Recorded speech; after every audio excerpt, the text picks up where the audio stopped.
अजातशत्रु, जिसे कुणिका के नाम से भी जाना जाता है, बिंबिसार का पुत्र था।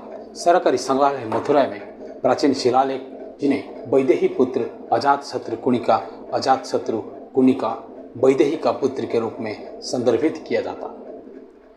अजातशत्रु की कहानी बौद्ध धर्म के त्रिपिटक और जैन आगम से मिलता है।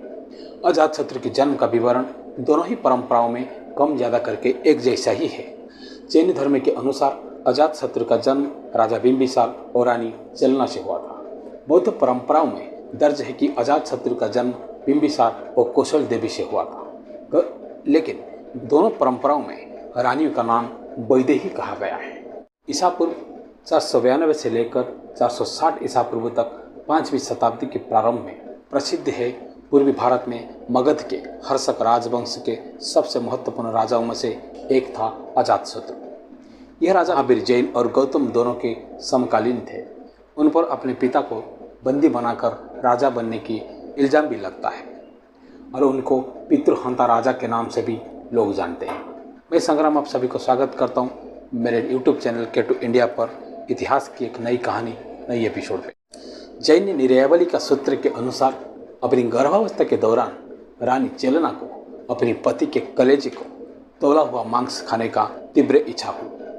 इस बीच राजा बिंबिसार और रानी नंदा के बेटे बहुत बुद्धिमान राजकुमार अभय कुमार ने एक दिल जैसा जंगली फल भूनकर रानी को दे दिया। रानी ने उसे खा लिया और बाद में ऐसी राक्षसी इच्छा होने पर शर्म महसूस की और उसे डर था कि बच्चा बड़ा होकर कहीं अपने परिवार का शत्रु ना बन बैठे। इस प्रकार बच्चे को पैदा होने के बाद कुछ महीने के बाद रानी ने उसे महल से बाहर निकाल फेंक दिया। जब बच्चा कचरे के ढेर के पास लेटा हुआ था तब एक मुर्गी ने उसकी छोटी उंगली को काट ली। राजा बिंबिसार बच्चे को फेंके जाने के बारे में जानकर बाहर भागे और बच्चे को उठाया और उसकी खून बहने वाली छोटी उंगली को अपने मुंह में रखा। तब तक रखा जब तक उसकी खून बहना बंद ना हो गया। बाद में उसका नाम अशोक चंद रखा गया। वही बच्चा बड़ा होकर अजातशत्रु बना, जिसने अपने जीवन काल में एक भी शत्रु को जीवित नहीं छोड़ा। वो अपने पिता हो, भाई हो, प्रजा हो या कोई पड़ोसी राज्य की राजा हो।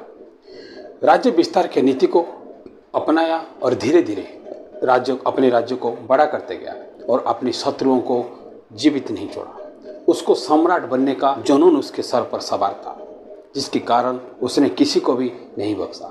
कहा जाता है उनके पत्नी के कारण आज उन्होंने अजातशत्रु बने। जैन परंपराओं में एक बार अजातशत्रु की पत्नी रानी पद्मावती शाम के समय अपनी बालकनी में बैठी हुई थी। उसने हल्ला और बिहला कुमारों को अपनी पत्नियों के साथ हाथी पर बैठे हुए और पत्नियों से 18 गुना दिव्य हार पहने देखा। उसने उसी रात अजातशत्रु के साथ इस विचार को साझा किया। अत्यधिक हठी हो गई। अंत में अजातशत्रु ने सहमति व्यक्त की और अपने ही दोनों भाइयों को हाथी और हार देने के लिए अनुरोध भेजा, जिसे उसके दोनों भाइयों ने ये कहकर मना कर दिया कि ये उपहार उनके प्रिय पिता ने दिया है। अजातशत्रु ने 3 बार अनुरोध भेजा, लेकिन तीनों बार एक ही उत्तर मिला। इसलिए उसने अपने आदमियों को उन्हें पकड़ने के लिए भेज दिया। इस बीच हल्ला और बिहला कुमारों ने एक अवसर का लाभ उठाया और अपने नाना चेतक के पास भाग गए, जो वैशाली गणराज्य राजा थे। अजातशत्रु के लिए इतना ही काफी था। इतिहास में अजातशत्रु एक क्रूर राजा के नाम से परिचित थे, पितृहंता के नाम से परिचित थे। एक ऐसा शासक जो अपने साम्राज्य विस्तार के लिए किसी भी हद तक जा सकता था, किसी भी राजा को या प्रजा को मौत के घाट उतार सकता था। एक ऐसा राजा था जिसके कारण बहस से युद्ध नहीं, मगध के आसपास के जनपद ने देखा है। आखिर में इतिहासकारों दर्ज अजातशत्रु की मृत्यु का विवरण 461 ईसा पूर्व में हुआ। उनकी मृत्यु का विवरण जैन और बौद्ध परंपराओं में के बीच व्यापक रूप से भिन्न है। कुछ परंपराओं में उनकी मृत्यु 460 ईसा पूर्व की बताई गई है। जैन ग्रंथों में आवश्यक चूर्णी के अनुसार अजातशत्रु महावीर से मिलने गए। अजातशत्रु ने पूछा, भगवत, चक्रवर्ती अपनी मृत्यु के बाद कहाँ जाता है? महावीर ने उत्तर दिया कि एक चक्रवर्ती यदि कार्यकाल में रहते हुए मर गया तो वो 7वें नरक महातामह प्रभा में जाता है, और यदि एक भिक्षु के रूप में मरना है तो निर्वाण प्राप्त करता है। अजातशत्रु ने पूछा, तो क्या मुझे निर्वाण होगा या 7वें नरक में जाना होगा? महावीर ने उत्तर दिया, इनमें से कोई भी नहीं, तुम 6ठे नरक में नहीं जा पाओगे। अजातशत्रु ने पूछा, भगवान तो क्या मैं चक्रवर्ती नहीं हूँ? जिस पर महावीर ने उत्तर दिया, नहीं, तुम चक्रवर्ती नहीं हो। इसमें अजातशत्रु को विश्व सम्राट बनने के लिए उत्सुक कर दिया। उन्होंने 12 कृत्रिम रत्नों का निर्माण किया और दुनिया के 6 क्षेत्र पर विजय प्राप्त करने के लिए निकल पड़े। लेकिन जब वे तिमिस्त्र गुफाओं में पहुंचे तो उन्हें कुतमाल नामक एक अभिभावक देव ने रोक दिया।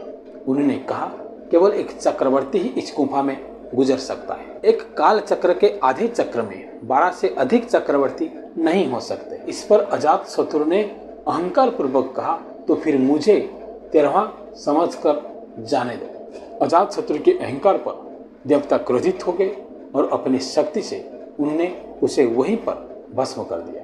बौद्ध परंपराओं में अजातशत्रु की उनके ही पुत्र उदयभद्र ने पैरहमी से हत्या कर दिया था, जो उनकी राज्य का लालची था।